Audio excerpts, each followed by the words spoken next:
আল্লাহ তুমি আমার গুনাহগার উম্মতকে বাঁচাও।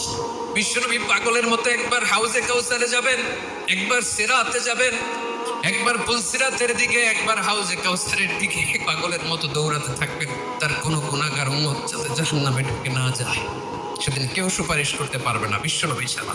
কিয়ামতের ময়দানে ওই বিভীষিকাময় সময়ে মুসিবতের কালে মানুষগুলো পাগল হয়ে বিশ্বনবীকে খুঁজতে আরম্ভ করবে।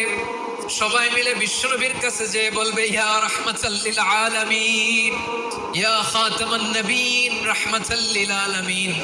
দেখেন আমাদের কি অবস্থা, কি কঠিন বিপদে আমরা আছি, দাঁড়াতে পারি না, সূর্যের আলোতে ঘেমে হয়রান।